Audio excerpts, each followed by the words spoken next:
I'm not saying Puffy not guilty on majority stuff. He'd probably be more happy in prison than in the streets, because at least in prison, he can get all the baby all he wants. Puffy did have sex with too many higher up people in the industry. Now, I'm not talking about women. It's a big world, but it's a small circle. Ray J and Puffy dealt with lovers. It was a murder for hire hit. Only person know the truth, the real truth, is me and Tupac. Suge, do you believe that Diddy and or Snoop Dogg were directly involved in that shooting? And I could have been the asshole and released that audio. Releasing that audio would have put Snoop in prison for the rest of his life. Well, returning to Diddy's... What's going on, guys? Thanks for coming in Curious Mind and Politics and Life. If you would not mind, please like, comment, subscribe. Today we're reacting to Piers Morgan interviewing Suge Knight from jail. As you know, Suge Knight has been locked up for killing someone, and he knows all the dirty secrets when it comes to Tupac, Diddy, the Diddy parties, and everyone in the music industry, which I have said has been controlled by Epstein and Diddy. They're all connected through the same type of people, the global elites. Anyways, we're going to react to this video, and then after that, it's going to be a Diddy trial update from one of my favorites. Please like, comment, subscribe. Let's get it started. Trafficking trial now. I'm joined on the line by a guest who knows Diddy very well. Suge Knight is the founder and former CEO of Death Row Records. He joins me on the phone from the R.J. Donovan Correctional Facility in San Diego, where he's serving a lengthy jail sentence. Suge Knight, welcome to Uncensored. Hey, how you doing? I'm good. I'm good, thank you. Well, how are you doing? Every day is a blessing. You know, one thing about God, He continues to make us better. And, you know, before we get started is that I got on this journey, and the reason why it's so important that I feel we should always help each other to get better, to do better, because my journey got messed up from people in the music business. And a while back, I had got into it with two rappers in 91. In 95, I took a plea deal. But along that journey, David Kenner introduced me to the DA called Larry Longo. Larry Longo and David Kenner, I paid Johnny Cochran close to $1 million. I think it was. David Kenner, $1 million. And they say, take the deal. It won't be no strikes, and it won't be no felonies. So Johnny Cochran wrote in and told them, this illegal sentence, make sure they go in and fix it and don't give me a strike. All that's on paperwork, and all that I filed as a habeas. But the DA got fired. David Kenner got blessed. The DE got blessed. And I ended up with extra time on this sentence because my sentence carried 2, 6, and 11. They double me up for a strike I didn't have. So that goes to show you they can use things against you to cost you more time. They let Bill Cosby go because the fact that he's had an agreement verbally. Mine is in writing by my attorney, Howard Price. It says that I don't supposed to have no strikes. And they still haven't granted that to me. But the sad thing about all this, regardless it's Puffy, regardless it's Easy, regardless it's me, and it was just a situation where when you create something so big and bigger than life, people want to take it from you. And if they can't take it from you... So Suge, just to jump in, what you're saying, because for viewers who are not familiar with the intricacies of your situation, in September 2018, you pled no contest to a voluntary manslaughter in a fatal hit and run 3 years earlier. Your conviction, along with the previous felonies, triggered California's 3 strikes law. You got a sentence of 28 years in prison. You'll be up for parole in October 2034 when you'll be 69. And what you're intimating there is that one of those strikes shouldn't have been on your record. Is that have I read that correctly? Neither one. Neither one of those strikes should be on my record because I don't supposed to have any strikes. Also, They had proof of the guys with guns. They got proof of payments where Andre Young paid these guys to kill me with a personal check, $20,000 here, money there, and they all agreed they was paid to kill me. And the fact that if you really look at the whole situation, it started with One Oak. Same people at One Oak got shot 7 times. Same people at Tams tried to kill me. Same thing if the FBI says it's a price on your head, they want to kill you. So when somebody tried to kill you and you get away, how did I end up in prison? But the most important thing about this, they denied me to go. They wouldn't let me go per, but David Kenner, my attorney, did the most crookedest thing on record that you can possibly do. And this is a guy who's getting this, they're trying to disbar him in 24, 25, 21, and they never reported that to the courts or to me. But past that, the situation is this. A lot of crooked cops got involved in hip hop. Those same crooked cops, I felt that cost me my freedom, cost Puffy his freedom for now. They used Diddy as the fall guy, like Epstein. We're not saying that both of those guys weren't disgusting human beings, because they both were, and they were both pedophiles and groomers and should be held to the highest extent of the law. But the fact is, the FBI and the CIA run all these operations, especially the CIA. They literally go into other countries and install puppet governments so they can control the outlook of the elections and how the government and country is ran, just like up until Trump came along. Same scenario. And they know that because Diddy or Epstein was going to talk, they offed him. And now, sadly, it seems like Cash Patel and Dan Bongino are covering it up. Just like Diddy, it is all connected, all in the same categories, led by the same people. Politicians, the oligarchs, the people who are the richest in the world. A lot of people, bad situations.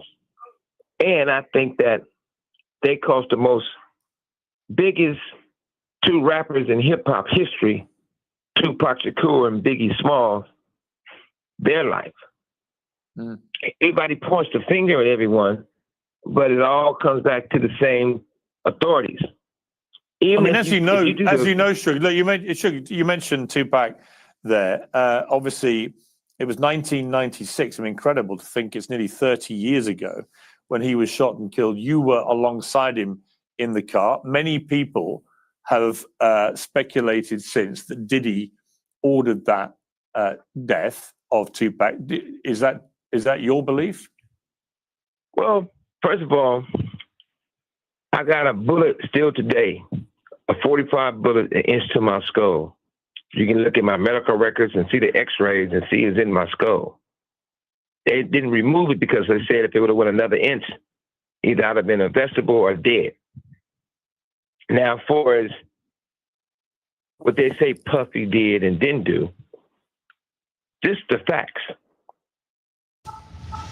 This is Lemon Light, a modern content studio. The facts of the matter is this. It's a guy named Reggie Wright Jr. who was over security. He didn't work directly for Death Row, but he had a security company called Right Way Security, who did security for Death Row with off-duty police officers or guys with a CCW.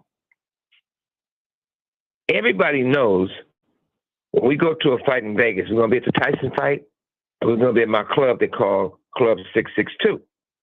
You can go to that club and you'll see Mary J. Blige perform, Jodeci performs, Tupac performs, Snoop and the Dogg Pound, Andre. I mean, unbelievable talent in one place.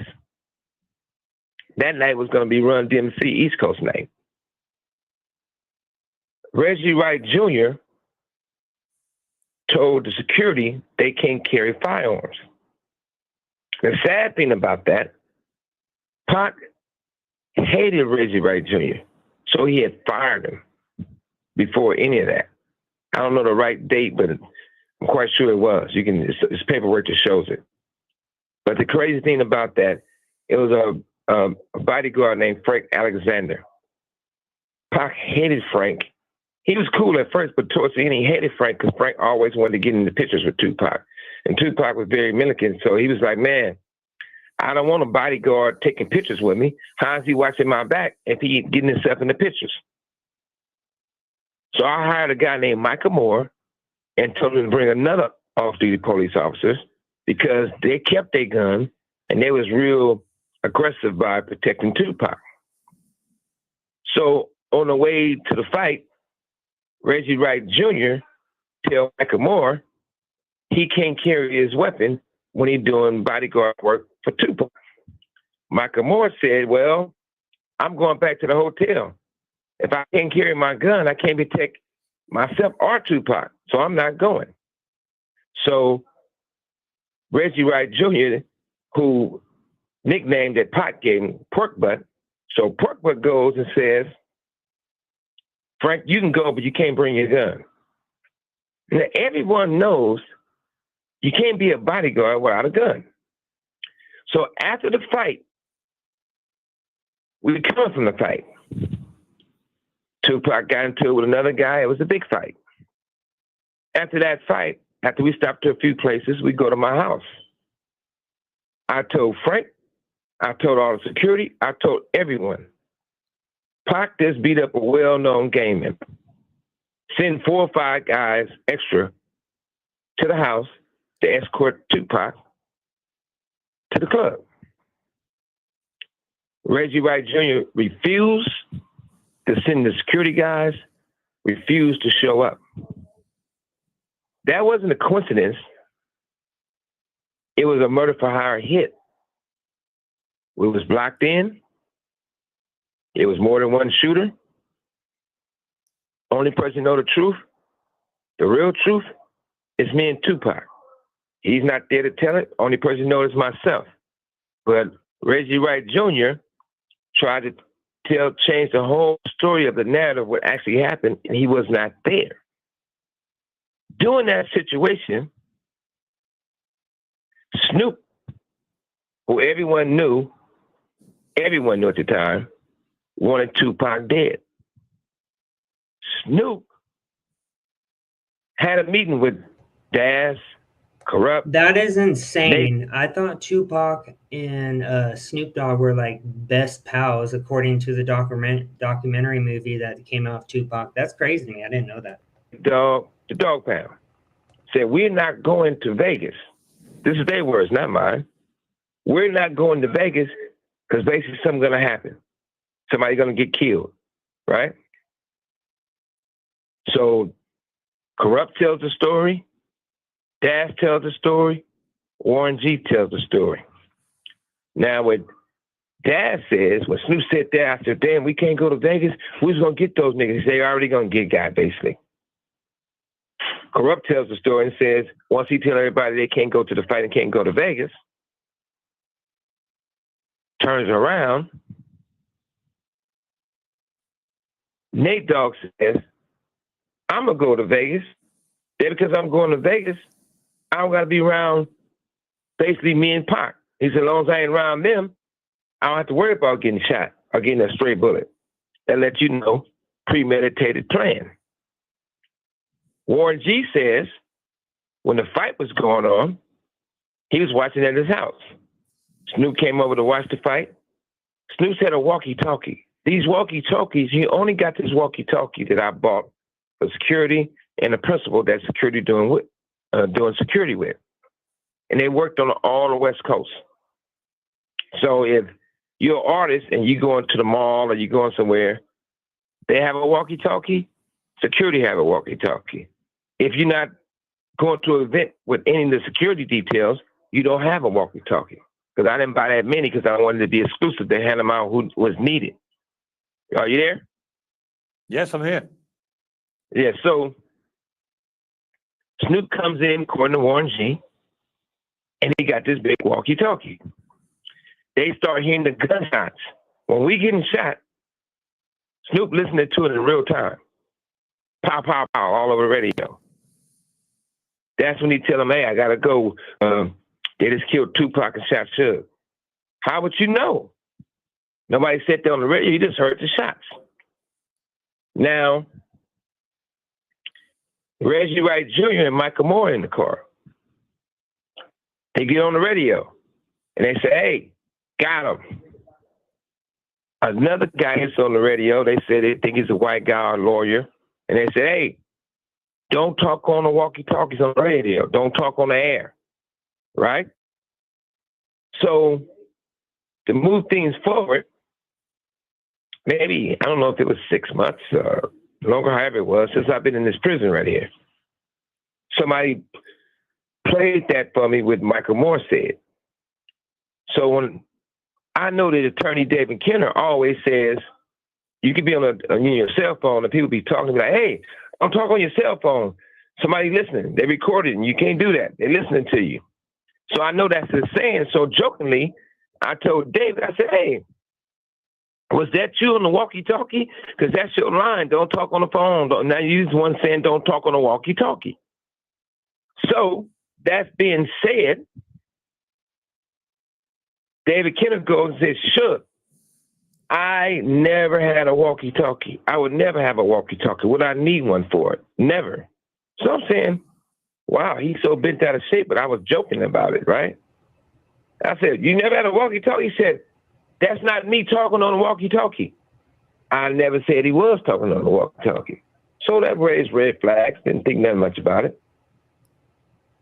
So Kenner had sent some of my boxes and files to another attorney. And another attorney got them, right? At the time, he wanted the boxes back. That didn't make sense.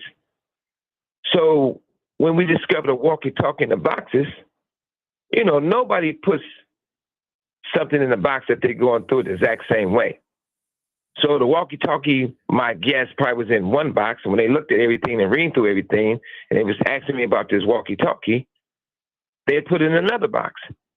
Kenner, a guy named Steve that works for Kenner, went and grabbed the boxes from another lawyer he has it.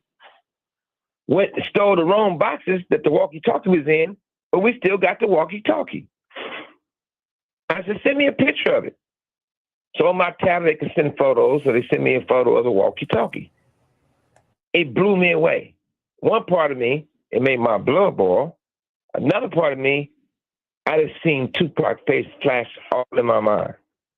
I see these motherfuckers involved with the assassination. So I tell Kenner about it. I said, David Kenner, you said you didn't have a walkie-talkie. Now you had one. So after that, our relationship after 30-some years went cold. He went and told the judges. He started trying to pull off my case. He tried to sabotage my case. He did, and everything I'm telling you about is the proof. So ultimately, Suge, look, it's fascinating stuff because I remember this all happening in real time. So it's fascinating just to hear you talk it all through in this way. It's like a sort of murder mystery episode. But ultimately, I've got two questions. Do you believe Diddy had anything to do with it? Because it sounds to me like you're more convinced that Snoop Dogg had more to do with it. Was Diddy involved at all, do you think? And if it wasn't him, then who do you think ultimately ordered that hit? This is the thing. This is what I do know. I know Keefe D, who I've been knowing since little Pop Warner football. Keefe D says that Puffy and them approached him and gave them money. Keefe D says if he go to prison for, this is his words. Keefe D said if he go to prison for the Tupac murder, Reggie Wright Jr. gonna go to prison for Biggie's murder. So all these things going back and forth. You know, who knows what? Absolutely what? What we do know, money was paid out. What we do know, according to these guys, to the police, not the police are actually doing the investigation, the cricket cops. You got to remember. Did you ever ask Diddy directly if he'd been involved? Well, that question would be no. Since all this happened, I never never had a situation to have a conversation with Puffy. Majority of the time, Puffy see me, he going out the back door or going down the street somewhere. Only time that I ever had a conversation with Puffy, and it wasn't even a real conversation, I was at the Roosevelt Hotel having dinner. Somebody came over to my table and said, Prince wants you to come watch his show right now. I said, Prince performing? I said, yeah.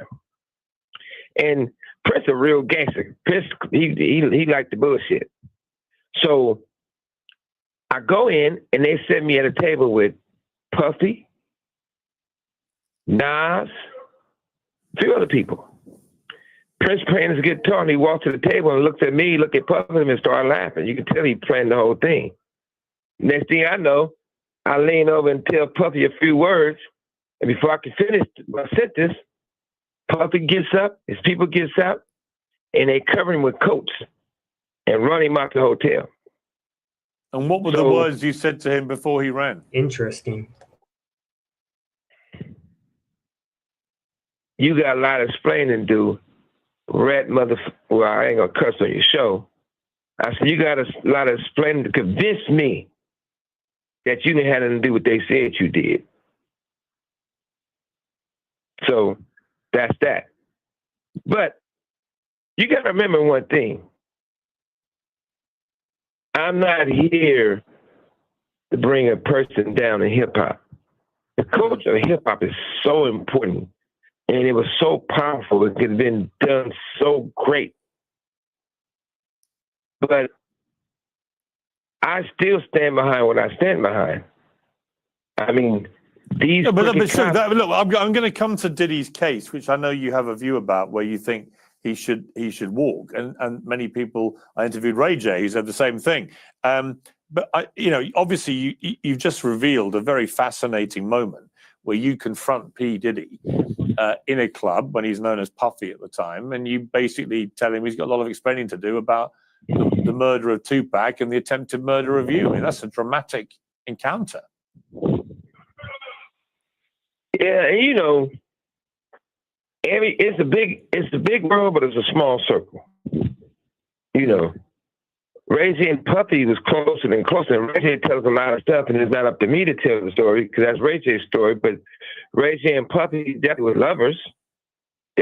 Puffy allegedly gave him $10 million to an album. They never put one song of two brothers loving each other, whatever it's supposed to be. He said Ray J and Diddy were getting at it, sleeping together. That is crazy. It's just, to me, we have so much. If you look at all the bad things in hip hop, when it's all said and done, it comes just to be clear, what I think you just said, Suge, you just said that Diddy and Reggie were lovers. Is that what you said? Ray J. I said Ray J and Puffy was lovers. Really? Yeah. Was that well known? Of course. But ultimately, Suge, do you believe that Diddy and or Snoop Dogg were directly involved in that shooting?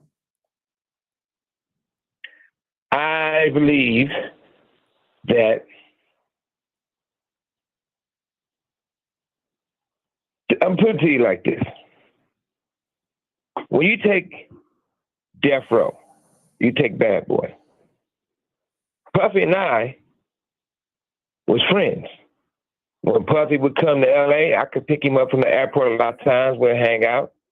If I do an event in New York, Puffy then came to my event and DJ the whole night for free. So you can't say we wasn't friends.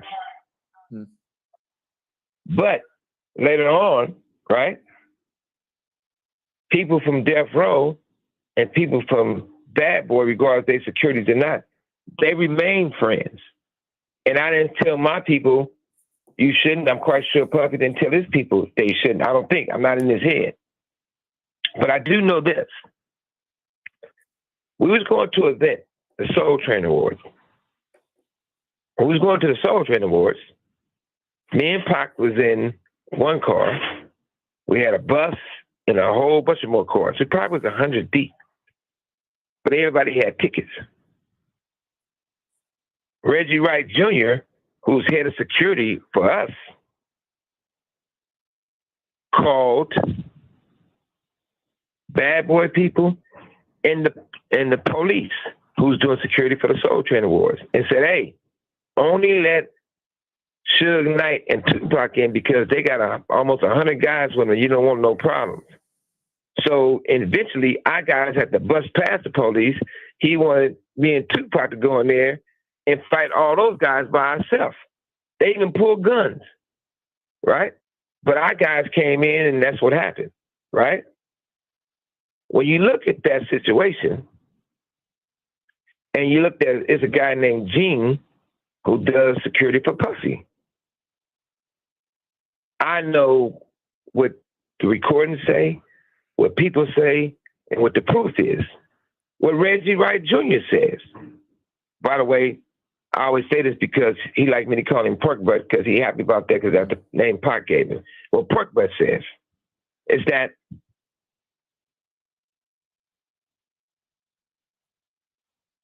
bad boy guys called Reggie Wright Jr. to hire him to do security for Biggie and Puffy and them. I don't know what time it was. I was in county jail that Biggie got shot and later died. And I was trying to figure out how is it, why would they call Reggie Wright Jr. when he worked for us?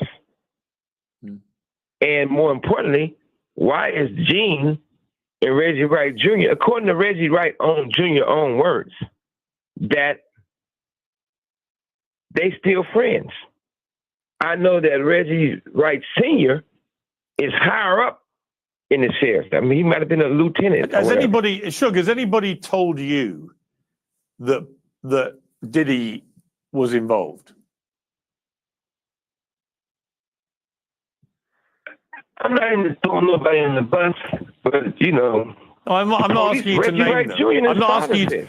I'm not asking you. I'm not saying. I'm not asking you for a name. This is the thing. They said that. KPD said that.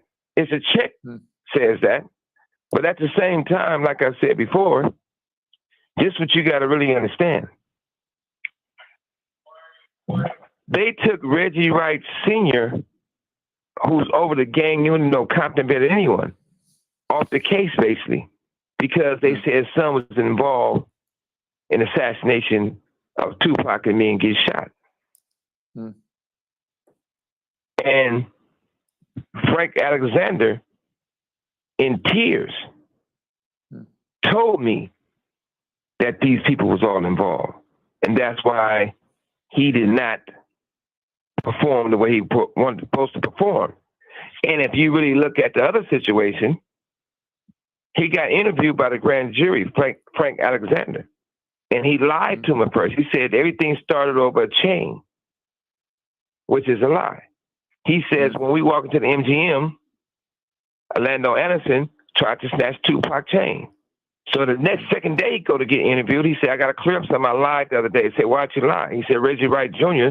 told me to say that they tried to snatch Tupac's chain, which was a lie. My thing is, do you think Suge, you can tell that these police, the messed up area investigation there is to mess up purposely. No, I hear you. I mean, do you think we're ever going to know for sure who was behind that assassination of Tupac and attempted assassination of you? I'm quite sure we will find out because this is a few people who finally trying to get it right and tell that real story. And they've been going through a lot of times with that story because you had guys like Snoop and Reggie Wright Jr. and all these people calling these people trying to basically threaten them. It's an audio of Snoop Dogg, basically admitting why Tupac's dead. He's admitting why he died. And my thing was, how would you know all this if you wasn't involved? And I could have been an asshole and released that audio. Releasing that audio would have put Snoop in prison for the rest of his life. That's how powerful it is. What's happened to that audio? So, what'd you say? What has happened to that audio? Oh, it's still there. But he's admitting the truth. And it's real sad the fact that even though Snoop didn't buy Death Row, he never purchased Death Row, he just registered the name to try to use the name of Death Row. And he can't show you paperwork, he can't show you the proof. But what he could show you the proof of, it's crazy about him, because one day he's talking about doing a gospel album and praise the Lord with a robe. The next day, he's trying to do songs regardless if he's talking about me and other people. I don't know which one you're ever going to get. It's two sides to the devil. One day he wearing blue fingernail polish on his hands and switching. The next day, he a Crip mascot. But what I do know is that it's real sad that Universal and Interscope will let this guy run around and speak on Death Row or Tupac or anything to help him promote stuff when they know his involvement with the assassination of Tupac. His own words put him in the cell. So It's so sad that when something comes out, these guys turn around and try to flood the media with different stuff, with different narratives. Reggie Wright Jr. Let me ask you, and his family, let me ask you, say cops.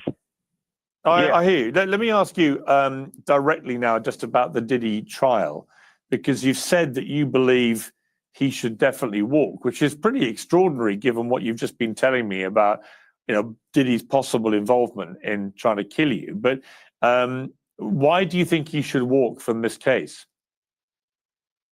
Well, number one is this. To say he's part of a racketeering and make a case, they would have to put other executives in custody also, which they would never do. It's a guy named Jimmy Iovine. I consider him family. Been knowing him forever. Jimmy Iovine used to be a second engineer, and then he started working for Interscope, and I made that company. I built that company, me personally. And Puffy beat up a girl named Capricorn. Beat the shit out of her. Jimmy Iovine, one of Puffy guys, and Puffy approached Capricorn. And Jimmy told Capricorn, you're going to take this money and you're going to shut your mouth and leave it alone. And I'm going to give you $1 million. Puffy didn't give Capricorn $1 million. Jimmy Iovine gave Capricorn a check from Interscope. And Universal should be ashamed of their fucking self that this big old publicly traded company will allow Interscope to give this girl $1 million check. And this woman, Suge, not a singer, just to be clear, Capricorn Clark, she's actually been giving evidence in the case. She was your former assistant, and she... No, she wasn't my assistant, but she did hang around Death Row. She was Puffy's assistant. After she hung around Death Row. But what I'm trying to say is... She worked for Death Row. Jimmy gave her that $1 million check. She got mad because she thought that's a settlement check, and the settlement check, you don't supposed to take taxes out of it. So when they told her she had to pay taxes on it, she'd get pissed. But I feel bad for Capricorn, not because she's just lying, but I feel bad for Capricorn on the simple fact she went through a lot. But the other part about all this, if you're not going to say nothing to Jimmy and Interscope for doing something illegal, why would you just put Puffy in prison? The other thing is that, do Puffy do weird stuff? If Puffy got on the stand and told the truth, I know he'll walk. If he got on the stand and say, look, I'm gay and straight. I mess with guys. I mess with women. I do it all. Puffy not guilty for the things he did to these people. He's guilty for being a cold, freaky man that want freaky things done to him. But in the Cassie situation, they could not say he was having sex with the man also, because that'll make him like it's an orgy. It won't be like sex trafficking. It won't be like forcing stuff to do. But at the end of the day, there's no way Puffy should go to prison for the rest of his life. He should have. I mean, I think that. Go ahead. I was going to say, Suge, you talked about Capricorn Clark, that he beat her very badly. He beat Cassie Ventura very badly. He was clearly very violent towards women. That's not a nice man, somebody who does that, clearly. But what you're saying is you don't... My point is this. I didn't mean to cut you off, but it's like this. I'm not saying Puffy not guilty on majority stuff. He should go to... he's done, right? Because even if he went to prison, it'd probably be a better thing. He'd probably be more happy in prison than in the streets. Because at least in prison, he can get all the baby all he wants. He can have all the men he wants, anyway, anyhow, and all day and all night. But what I'm trying to say is that some of the things, the charges is not true. But I know they're not going to let Puffy go to prison. You know Puffy not going to go to prison. They been knew that Puffy was beating these women. They been knew what Puffy was doing with these men. They been knew. I told people before that in Hollywood. That's what I said too. They've been knowing what they're doing because the CIA and the FBI were the ones in charge from the get-go. It's common knowledge. They never tried it with me. In Hollywood, we go out there with Andre Young. We go out there with Puffy. We go out with any of these people that used to be in that building. They go talk to Jimmy and all these other guys. Russell Simmons, Andre Arell, they had the thing where they take a hard-boiled egg. And it sounds nasty, but if the egg can go in these guys' rectum and it don't bust, they think they're doing a great job. And if you look at the pictures, you'll see Puffy and another actor. The guy was married to Katy Perry. After I said this, people start finding pictures of these guys holding up the hard-boiled egg. Only thing I'm saying is, the bottom line is this. That because Suge Knight don't wear a shiny suit and dance in the videos, I'm in prison illegally. I'm kidnapped. If it was anyone else, they'd give me a award and I'd be free. But since that is the other way around, they can get Puffy telling people they want to kill me. They can say they come in with guns to kill me. They can say they come in and do this. They can have a people who shot me in One Oak do songs about shooting me. If you look at those people, who is those people in bed with? That's the question. It comes back to Puffy. If the FBI can tell me that they're trying to kill me, if authorities can say they're trying to kill me, and I've been shot different occasions, and the very first time that they try to kill me and I get away and somebody happens to die and I get to go to prison, when you really look at it, Puffy didn't have sex with too many higher up people in the industry. Now, I'm not talking about women to get convicted. That's what I believe. You're talking about senior male record company executives. Exactly. Extraordinary. Let me just finish, Suge, by asking you this. You were there when one of the all-time most famous music icons... All right, that's the end part. They're going to talk about Tupac. Now we're going to an actual Diddy update of someone who was actually there this morning. Just let me go to watch later real quick. Yeah, this woman has been doing daily updates on what's being said.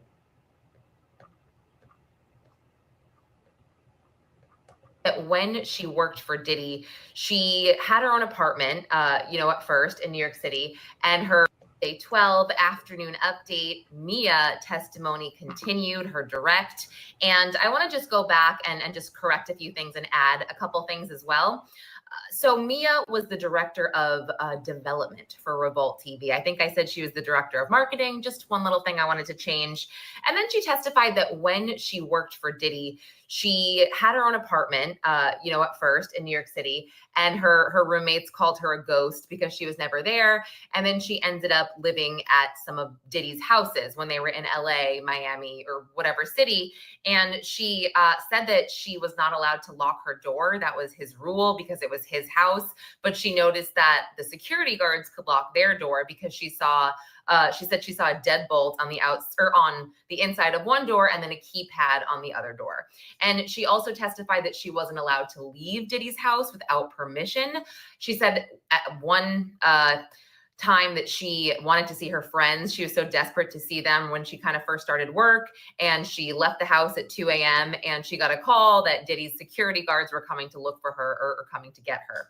Now, Mia testified about violence that she experienced at the hands of Diddy and also Cassie. I mentioned this before. She went on to say there's two instances in Turks and Caicos. They were on a vacation or at some event. I did not quite get what it was, but that's not the point. The point is she woke up one night, Mia, to Cassie running into her bedroom saying, he's trying to kill me. And then they put furniture in front of the door and tried to kind of like barricade it. And then they ended up just kind of running away. And then she said she also had a visual of them like paddling off on a paddleboard at night, trying to get away from him. And as he's like yelling at them on the beach. So, and then she testified that she heard a recording that Cassie took of Diddy slapping her and Cassie was crying. I believe this was at Cannes. Sorry, I can never say that. Cannes, the film festival. And when she first heard this, or when it was taken, I cannot read my own notes there, but she also testified about the time that Diddy was angry at Cassie at Cannes, and Cassie had said that Diddy, you know, was digging his hand into her thigh. And Mia, I believe, again, this is kind of the same thing, but their memories seem to be different. Mia said she saw Diddy dig his nails into Cassie's arm, and that he was kind of talking to her with like clenched teeth. And then we saw photos of Cassie with different bruises being covered up on red carpets. Mia talked about Diddy and Cassie's hotel stays. One time she went to drop something off at a hotel stay and Cassie answered in a blue wig. And she said Cassie seemed like something was off. So much so that she's like, are you okay? And she said Cassie like shut the door quickly and was like, yeah, it's fine. She said that she would do the cleanups after the hotel stays, corroborated the baby oil all over the wall, all over the desk, you know, all of that. She also said that she was with Cassie one time in the car and Cassie got a text message from Diddy and Cassie was very upset by this text message. And actually it made her have a physical reaction. Like she got a stomach ache or something because Diddy wanted to do a hotel stay and Cassie kind of sighed and then again got physically ill. Mia also talked about the Louis Vuitton med bag that Diddy had with all of his drugs. And she talked about a few instances where she was kind of forced to do drugs with Diddy. One in particular where they were on a tour bus at, where was it? I'll get to that. Wherever they were, it was a tour bus and he put out 3 plates of like white powder. And he said it was kind of like a game. One was cocaine, one was ketamine, and one was Molly. And he was like, you know, do it and see what it is. And she didn't want to do it. And she kind of faked it. And then he kind of caught her and got up in her face and then forced her to do it. And then she said she tried to like snort it out, or snot it out, whatever. But she just felt, you know, very intimidated and she didn't have a choice. She had to do drugs. She also talked about an instance where he threw a bowl of spaghetti at her at 3 a.m. after they got back from some party they were at, and a lot of people were at his house. This was in LA. And I guess he told her to go to IHOP. She said she'd been working since 8 a.m. and she had her period. And she's like, I have to, you know, she couldn't tell him I have to change my tampon because he was screaming at her, like, go to IHOP. And she was trying to go to her room to get a tampon and he was yelling at her. And she finally turned around and said she had like blood dripping down her leg. And she was just like, I can't do this. And started to like walk away, and he threw an entire bowl of spaghetti at her.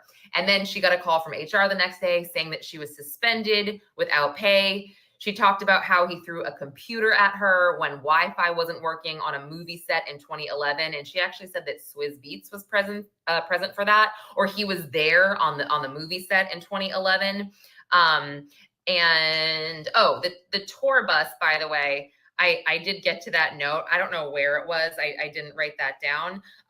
She also said the first time she took MDMA with Diddy, he said, "Hey, you're part of the Breakfast Club now." She did this because, you know, she said she felt safe and protected because he said he was there with her and his drugs were pure. And she said the Breakfast Club meant, you know, you're in with us now.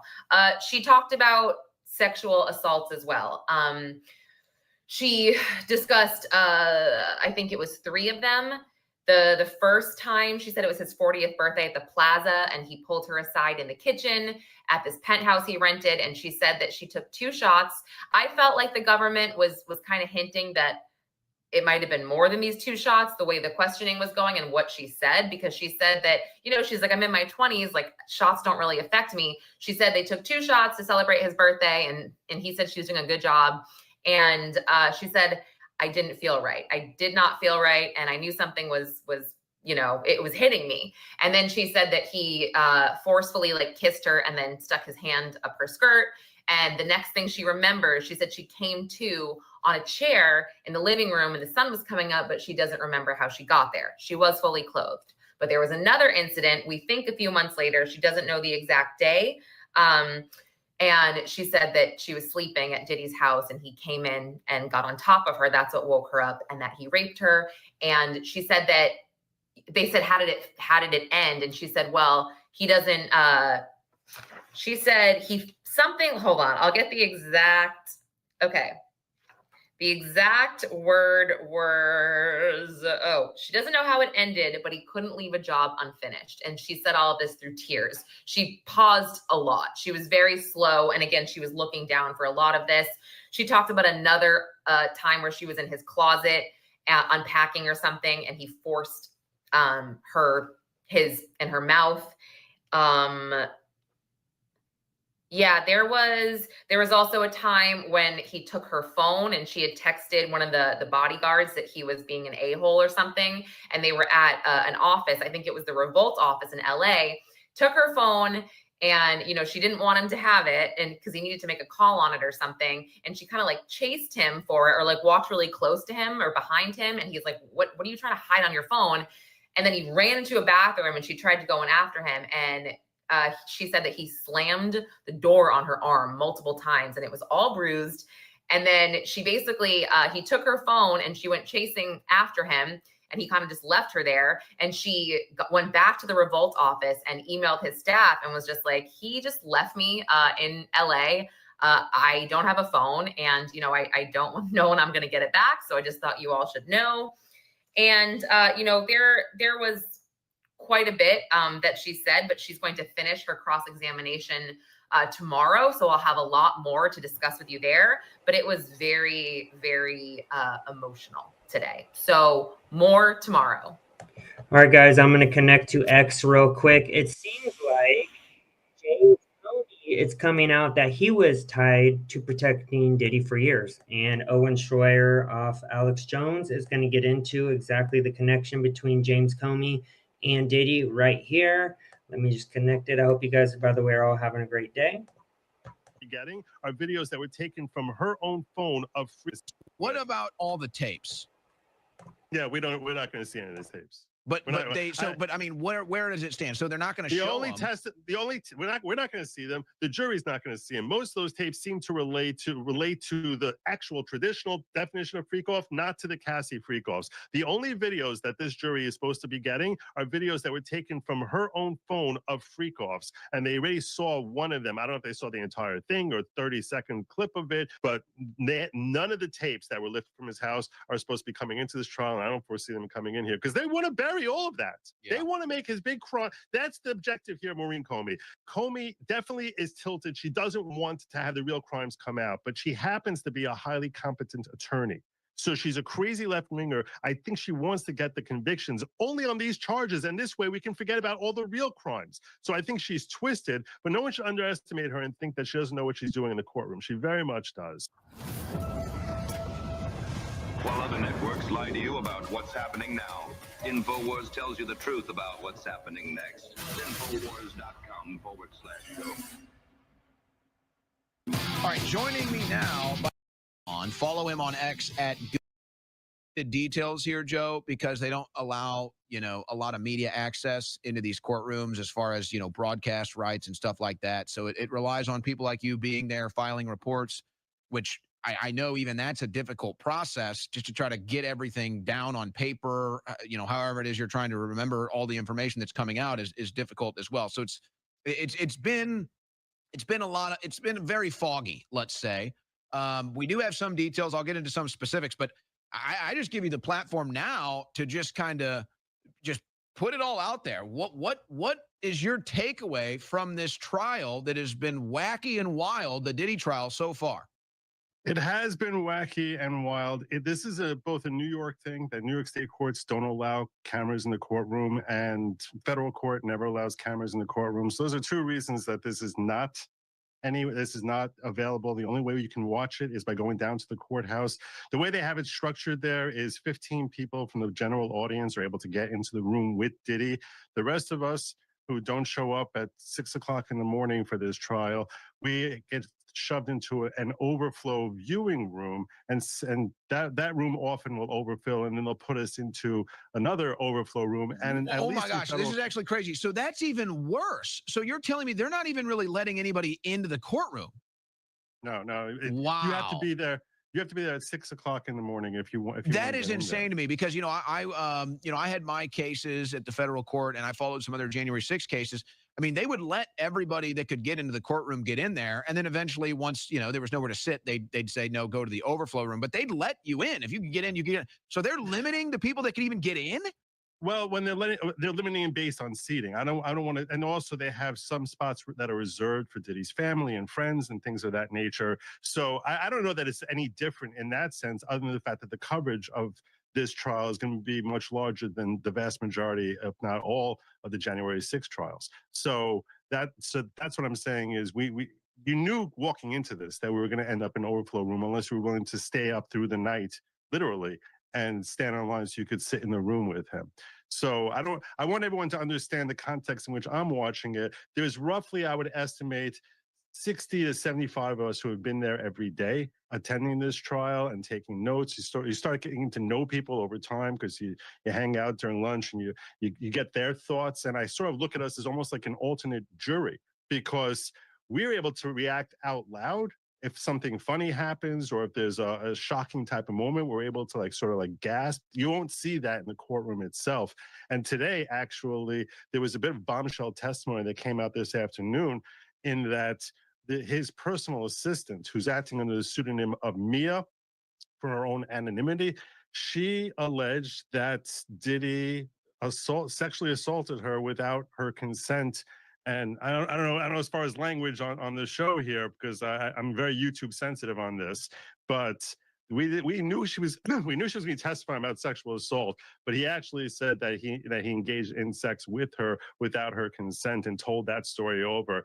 And it was kind of horrifying to hear. It really was. We haven't seen cross-examination, and on cross-examination, it's very possible that most of us will come away thinking that she's lying. But her direct testimony was pretty compelling. Unless she's Meryl Streep, she seems to at the very least believe she was in fact raped. And the biggest question I had is, why is this coming into the trial? I mean, he's a terrible monster. You can't sit through 5 minutes of this trial without concluding that Diddy is an awful, awful human being, driven beyond all measure to achievement and success, and incredibly talented. But at the same time, anyone who's in his work environment will tend to have many days of fun and good times and growth, and many days, depending on his mood, where you're going to be in an environment that is incredibly hostile and toxic, both with respect to how he talks to people, how he talks down to people, his violence.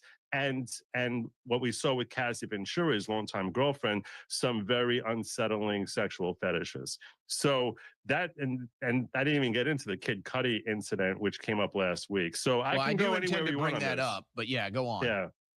No, so you tell me, as far as you want me to talk about what unfolded today. Kid Cudi was last week, and the crazy car chase between him and Kid Cudi. I can talk about this case for hours. So if you want to tell me which way you want me to go on this.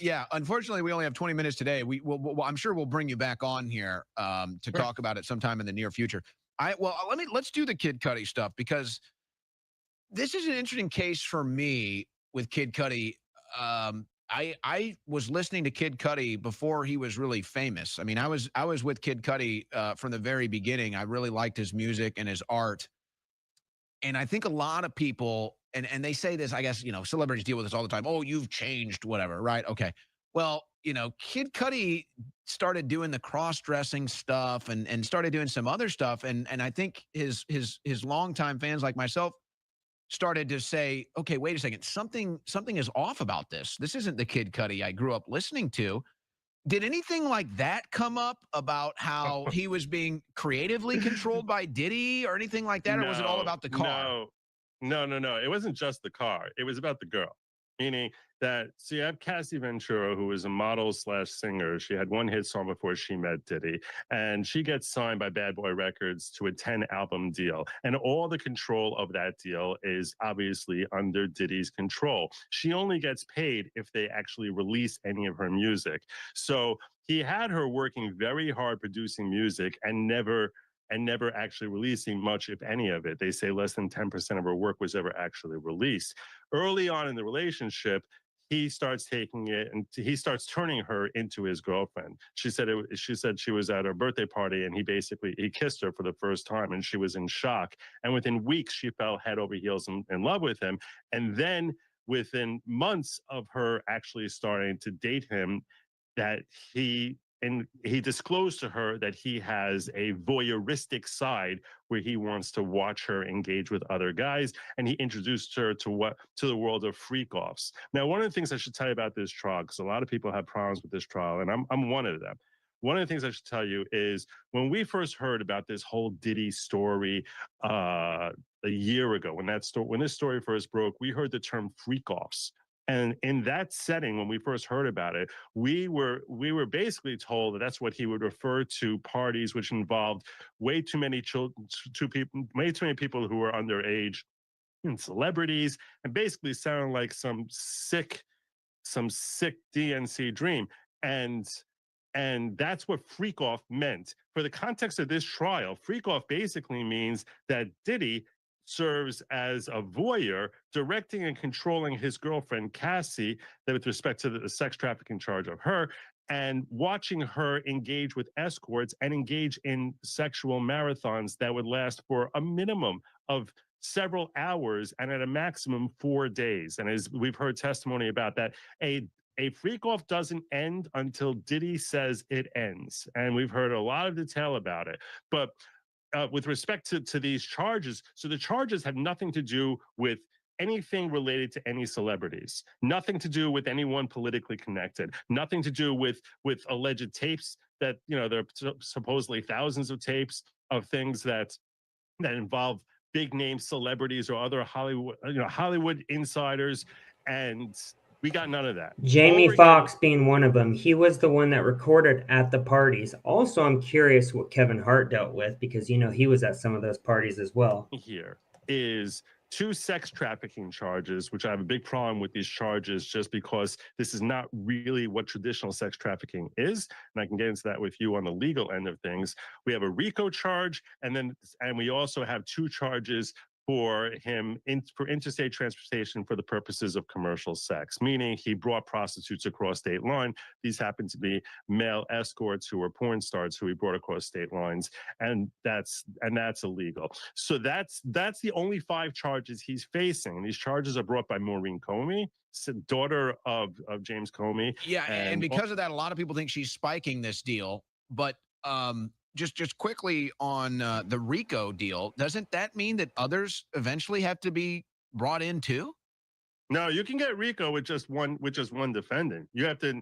There's other unnamed co-conspirators who are working with him. It does mean a criminal enterprise, and I don't like the bastardization of RICO in the way that it's being used here. Similar to the way we had with Trump, right? Where all of a sudden you're turning an agency. We saw in Georgia, they start trying to bring RICO charges against him, and as if like real quick, and I said this at the beginning, they need Diddy to be the fall guy like Epstein, so the CIA and the FBI can continue to run these operations, which are going on around the world right now. It's sad, very sad. The leaders that we're supposed to trust the most are the ones that are most corrupt.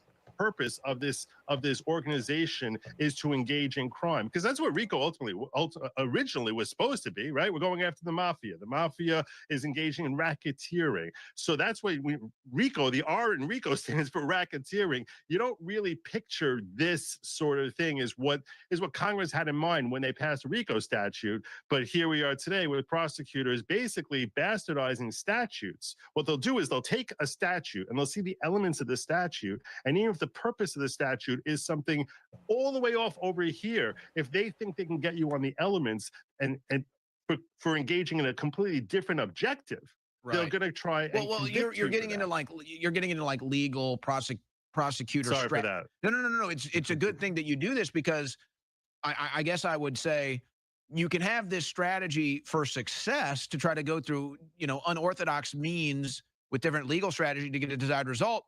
But you could also do that to maybe get a negative result. Yes.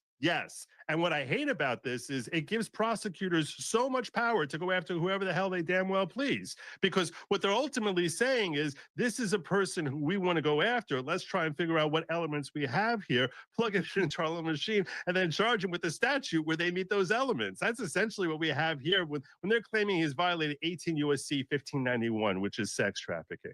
Sex trafficking is designed to stop people from taking runaways and pimping them out. That's what the objective is. So the objective of that, we have to think in the mind of someone who's doing that. Their objective in that scenario is they want to make money. So I'm going to find some runaways. I'll kidnap some people, or I'll abscond with them. I'm going to turn them into my sex slave. And that way I'm going to make a whole lot of money from doing that. The objective there is to make money, and I want to make money, so I'm going to destroy the lives of these people who I kidnap and force them to engage in sexual activity. So when Congress tried stopping this and passed this statute in 2000, they said, all right, what are the two elements here? The two elements are commercial sex and the person's forced to do it. So as long as you can get those two elements, now that's sex trafficking. Now come fast forward 2025. Maureen Comey decides she wants to go after Diddy. There's a terrible story going on with him. So she decides she wants to go after him. So she says, well, he's forcing Cassie to engage in sex in ways she probably doesn't want to do. And he's paying these prostitutes to do it. So that makes it commercial sex. So now we can get our two elements, and I can get him on sex trafficking that he trafficked Cassie. But what's his objective here? His objective here is not to make money like the classic pimp. His objective is to feed his twisted fetish. Now, I think he's a sick, terrible human being. I think he's an awful monster. I just don't think that we want prosecutors to be engaging in this type of prosecution where they plug in elements to commit the crime. Yeah, or maybe, use these freak offs. Because, I mean, I look at this, and from the outsider, I say, Diddy was doing this stuff to control whatever little amount of the industry he could, right? Bring all these people into the freak offs and catch them on tape doing something that they don't want to get public. Maybe they don't even know they were doing it. They were on drugs. I mean, to me, that's the real human interest of this, is like, okay, well, what was really going on? It wasn't, oh, he hired a male prostitute to come fondle his girlfriend or whatever. I mean, or even that he was, gay and into it. Like, that's not the human interest here. Most people probably couldn't care less about that.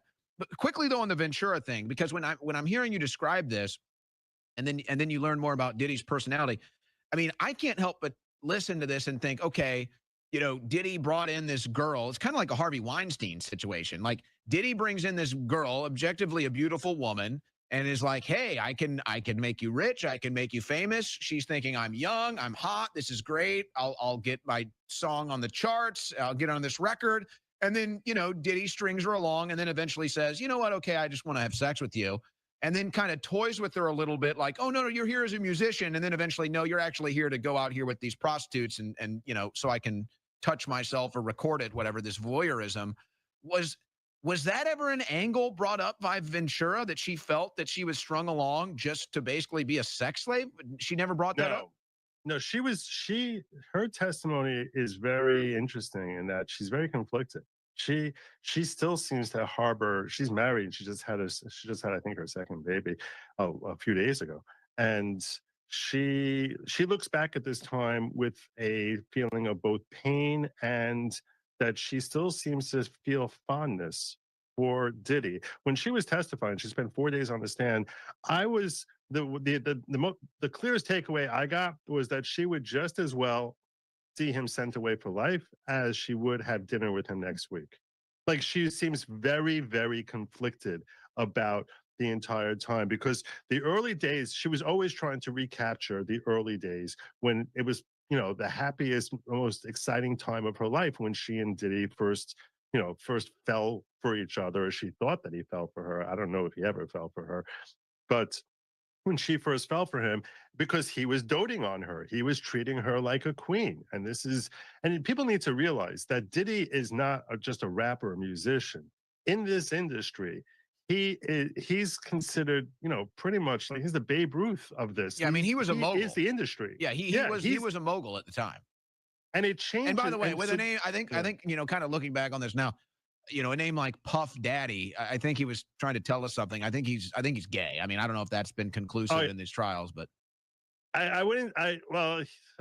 you want me to get graphic with you? I don't know how graphic you want me to get with respect. Well, hey man, people know what they're dealing with here.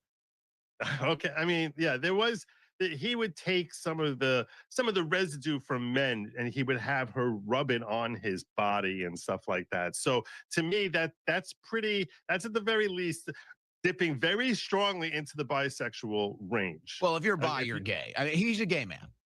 Right. You're preaching the choir here. Yeah. So you want me? Let me get into the Kid Cudi story here, because this was really interesting. So Kid Cudi Puff Daddy goes to Kid Cudi and says, "Hey, I've got my girl over here, Cassie." Well, I'll tell you what, Joe, I'm sorry about this, but for the sake of time, just do a little Cliff Notes, do a concise as much with the Kid Cudi thing, and then there's two other things I want to address quickly. We got 7 minutes left, so just try to be concise with the Cudi thing.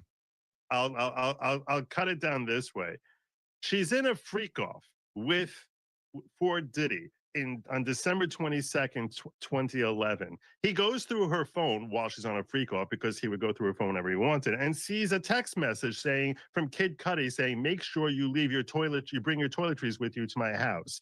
Realizes that the two of them are dating and goes into a rage and lunges at her with a wine bottle opener. She flees, and he basically decides, "I'm going to go hunting to kill Kid Cudi and Cassie Ventura."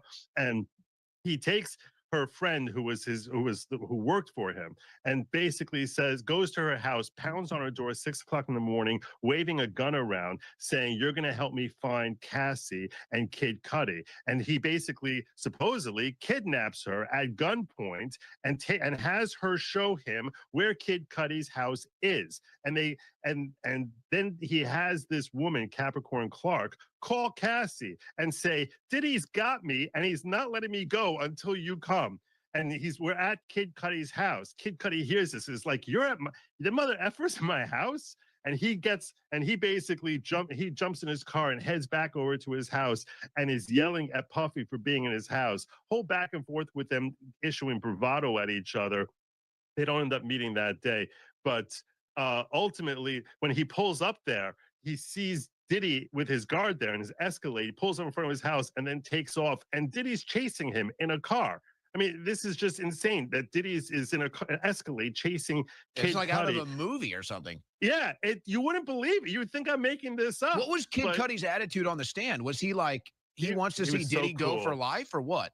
He was so ice cool. He really was. He really was. He ends up, after he heard that Puff wanted to blow up his car. Sure enough, a couple weeks later, his car catches fire, and He's like, enough is enough. Cassie broke up with Kid Cudi out of fear as to what Diddy would do because Diddy was going nuts. So she breaks up with Kid Cudi. They had been going out for months, if not close to a year.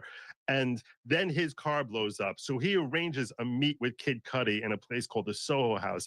And he said, I walk into this place, and you have to realize Soho House has a big wall of windows, and Diddy's waiting for me there. And he's got his back to me. We're on the 6th floor. He's looking out of Beverly Hills with his hands clasped behind his back like he's a Marvel supervillain.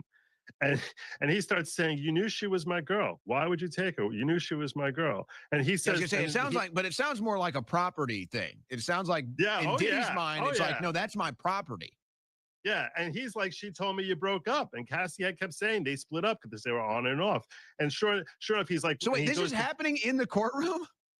This is what he was testified to by crazy. Kid Cudi. It was insane. And he said, before I left that meeting, we sorted everything out. I just stood up. I wanted to look him in the eye. So I shook his hand. I look him in the eye and I say to him, what about my car? And he says to me, I don't know anything about your car. And I said, okay, cool. And I head to the door. And before I walked out, he says to me, are we cool? And I look at him and I said, you don't know anything about my car. They got nothing more here. And I walked out. And then Diddy years later apologized to him. And the prosecutor goes, did you believe him when he said he didn't know anything about your car? He's like, no, he was lying to me. Yeah, of course he blew up my damn car. Yeah. So that was the Kid Cudi testimony. So that you had 2 other things you wanted to ask him about. So let's quickly, what about all the tapes? Yeah, we're not going to see any of these tapes. But I mean, where does it stand? So they're not going to show them. We're not going to see them. The jury's not going to see them. Most of those tapes seem to relate to the actual traditional definition of freak off, not to the Cassie freak offs. The only videos that this jury is supposed to be getting are videos that were taken from her own phone of freak offs, and they already saw one of them. I don't know if they saw the entire thing or 30-second clip of it, but basically that's obviously hidden from the rest of us. Only the jury is supposed to see that, and that's proper that they shouldn't be sharing that with the viewing audience, where she's engaged with these escorts. But none of the tapes that were lifted from his house are supposed to be coming into this trial, and I don't foresee them coming in here because they want to bury all of that. Yeah. They want to make his big crime. That's the objective here, Maureen Comey. Yeah. That his big crime here. Yes, and I was saying this from the beginning. It's the Comeys, it seems like, who are still involved. His daughter, I believe it is, who are covering up for Diddy because they want him to be the fall guy like Epstein. So the FBI and the CIA can still be the people in charge, as they still are till this day. Women and everything else he did, don't look at that. Let's focus what a terrible monster he is with respect to these 2 women. And this is so crazy too.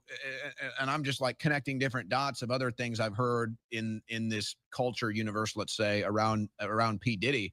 I mean, Kanye West, or Ye, as he wants to be referred to now. I mean, he's basically said things like, hey, you know, these guys have gotten away with murder.